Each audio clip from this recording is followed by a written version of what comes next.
Morrey, hemos hablado de varias cosas que hace el CAE, pero platícanos, ¿qué estudios hace el CAE? O sea, lo vemos, lo entendemos, pero ¿qué tipo de estudios hace? ¿Revisa quién come kosher? ¿Revisa que esto son estudios económicos? ¿Son estudios de ver qué le sirve a alguien para saber en qué invertir? O sea, ¿qué es lo que hace el CAE? ¿Qué tipo de estudios hace el CAE?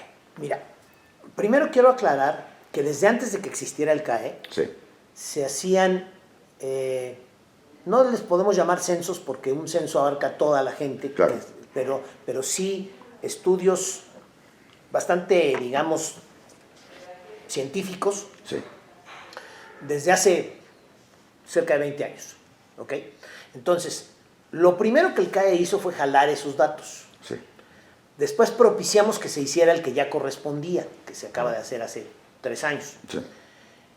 Entonces, ya teniendo 3 estudios de este tipo, eso es un tipo de estudio, que es un estudio muy general, Sí. en donde sí se preguntan qué nivel de religiosidad tienes, si comes kosher o no, qué nivel de estudios tienes.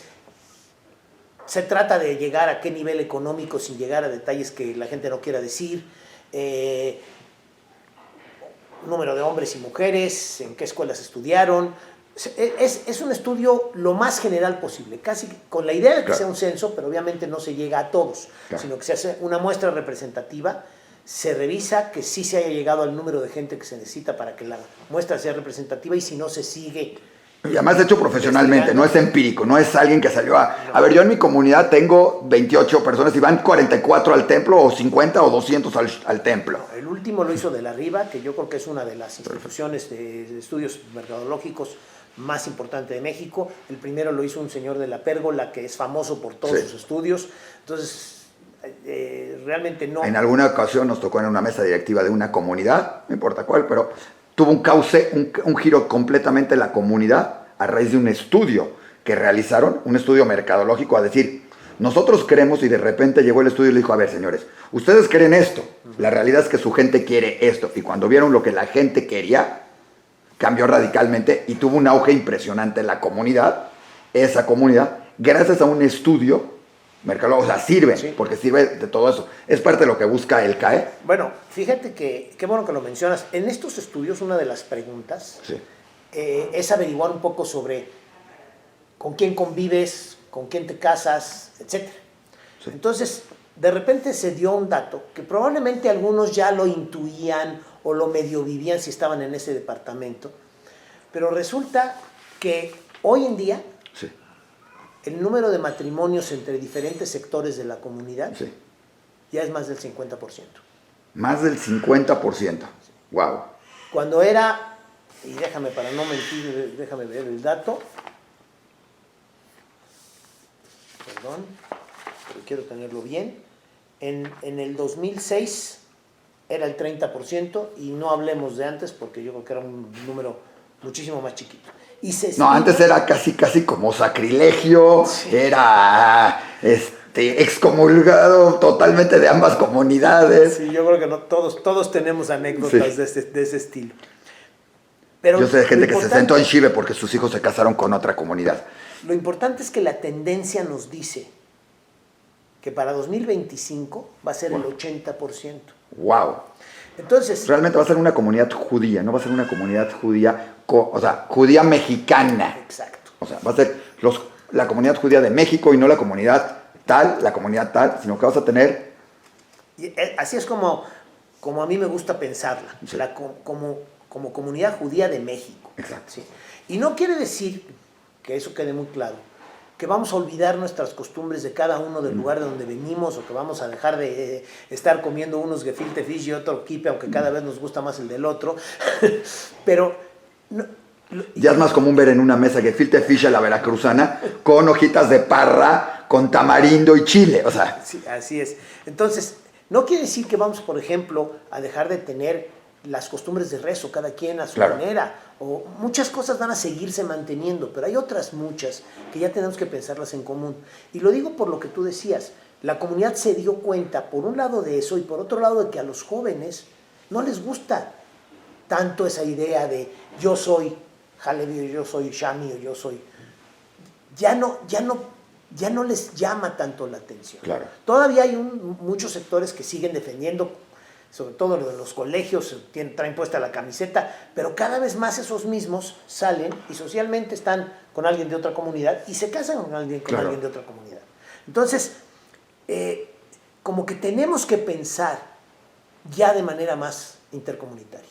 Eso es uno de los estudios, de lo que nos ha dado los estudios. De eso hablando, darte un dato curioso de eso. Creo que este año fue la primera vez, o el último, el último Rosh Hashanah y Kippur, creo que fue la primera vez que en la comunidad sefaradí se hizo un rezo de Iskor.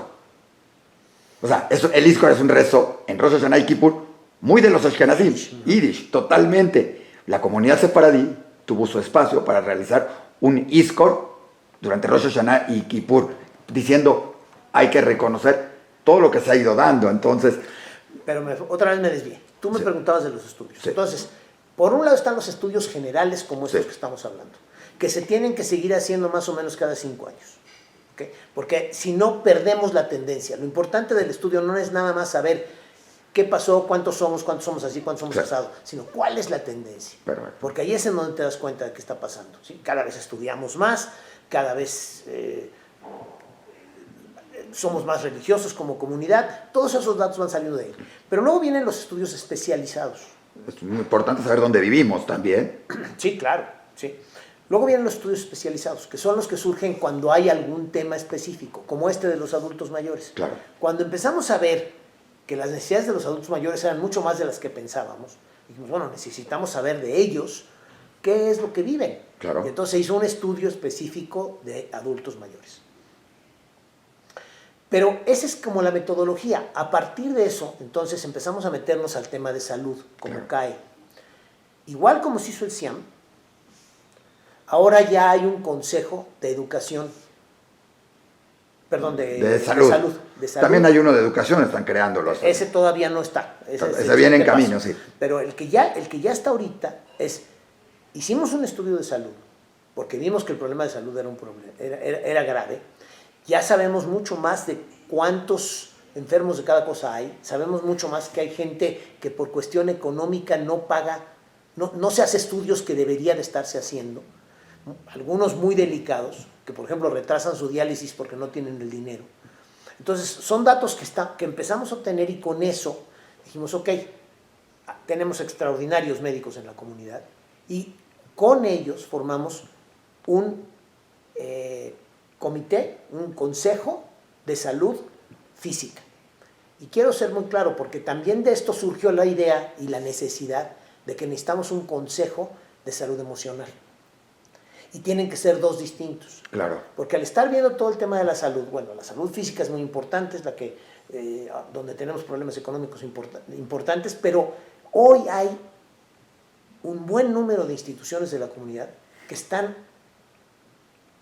cuidando salud emocional, que están viendo qué pasa. Línea 1118, Mayán, Yad Rachamim, etcétera, etcétera. Todos esos. Sí. Entonces, una de las cosas que todas esas, digamos, ya nos reunimos con ellas y ya vimos que necesitan, es una coordinación.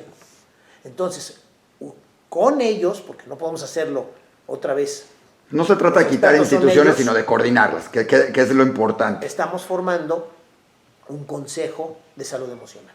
Muy interesante. Sí. Entonces, esos dos consejos... Porque ¿qué datos tienes tú más o menos de salud? Platícanos un poquito de salud. Los tienes, creo que hasta hay una tabla por ahí que tienen de hasta cuáles son las enfermedades que más frecuentamos y ya es de llamar la atención porque creo que una de esas es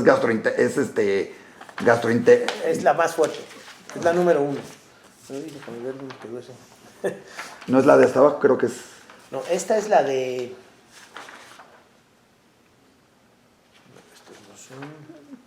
Sí, la tenemos a la mano, si no pasa nada. No, sí, la creo. A lo mejor ese dato no estaba, no, ese dato creo que no lo tengo.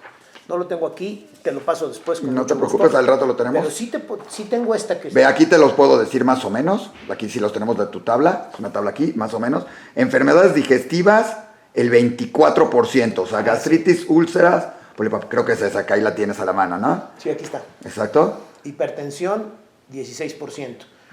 Sí, diabetes, 6%. Y lo que cualquiera diría que nuestro mayor problema es corazón, algunas, pero es muchos que podrían. La tensión, sí. el estrés. El estrés. Como en toda nuestra sociedad. Sí. Pero esto nos permite... Lo que es importante es que digas, ok, 24%. Buenas. ¿Un café? Estamos bien todo. Lo que es muy importante es que lo traduzcas en números, porque es muy fácil decir 24% tiene enfermedades. Claro. Si lo multiplico por la cantidad de... Somos unos 8,000, más de 8,000 personas.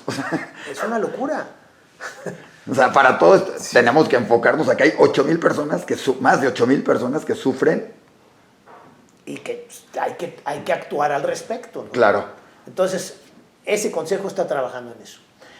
Igualito que esto, y ahí sí surgió por una petición expresa de los presidentes de las comunidades, de la Junta de Presidentes, que es la máxima autoridad de la comunidad, hay que meterse al tema de educación. Entonces, estamos lanzando un estudio de educación. Obviamente este tema es el más complejo de todos. Y es en donde más instituciones tenemos y más grandes. Y más diversas, porque vamos desde la menos desde la que considera que la educación tiene que no tocar la parte ortodoxa hasta la parte que considera que la parte importante es la ortodoxa. Sí, así es. Entonces, para este estudio, afortunadamente, conseguimos que McKinsey, que es, pues, para muchos el consultor número 1 del mundo, no nada más de México, nos esté manejando la organización de este estudio. Estamos empezando por entrevistar, de manera obviamente como una muestra significativa, porque si no tardaríamos muchísimo, entrevistar a muchas de las gentes más involucradas en la educación en México, desde presidentes de comunidades, presidentes de patronatos, directores, gente de las NUOT, padres de familia. Y estas entrevistas nada más son para poder generar un buen cuestionario.